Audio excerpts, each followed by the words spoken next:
In this video, we will look at the basics of the plant in the SAP system. The plant is one of the central organizational units in SAP and plays an essential role in many modules. It is particularly relevant in materials management, where the plant is the basis for inventory management, warehouse management, purchasing processes, and postings. In sales, the plant is used as the delivering plant. It determines the location from which a delivery is made. In production planning, manufacturing processes are planned and controlled on a plant-by-plant basis. Each plant can have its own production structures and capacities. In finance and controlling, the plant enables plant-related valuation of inventories and the allocation of postings to cost centers, internal orders, or profit centers.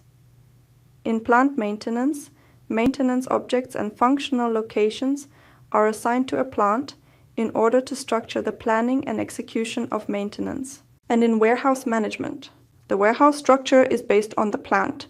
It defines the framework for storage locations, storage units, and storage strategies, both in classic WM and in the extended warehouse management system, EWM. A plant typically represents a physical location of a company, for example, a production plant, a warehouse, a distribution center, or even an external service provider. However, it can also represent a functional unit, such as a technical plant for maintenance or a consignment warehouse. In the SAP organizational structure, the plant is assigned to a company code and can be divided into several storage locations. This structure is central to many processes in the system, as almost all postings and movements must be assigned to a specific plant.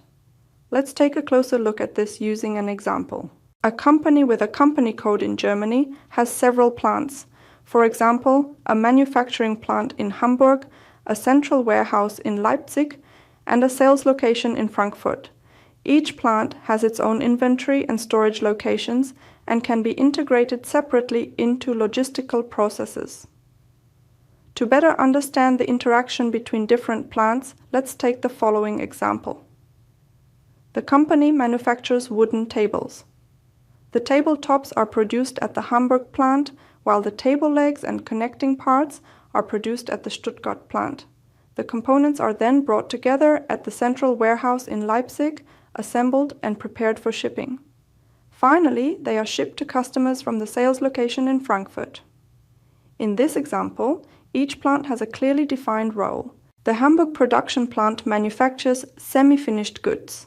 The Stuttgart plant supplies additional assemblies, the central warehouse in Leipzig handles assembly and storage, and the Frankfurt sales location is responsible for delivery.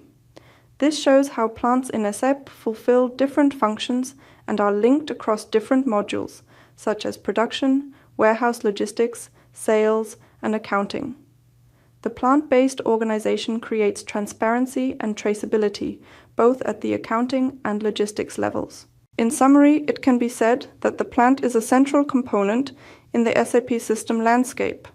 It allows for a precise and realistic representation of the various company locations and units.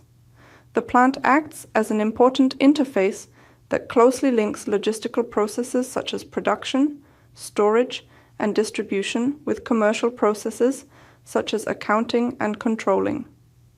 This structured organization at the plant level enables transparent and traceable control of company resources, which contributes significantly to the efficiency and accuracy of business processes.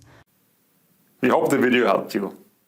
In case you got any additional questions or comments, please leave a message below. See you next time, your advist-Academy.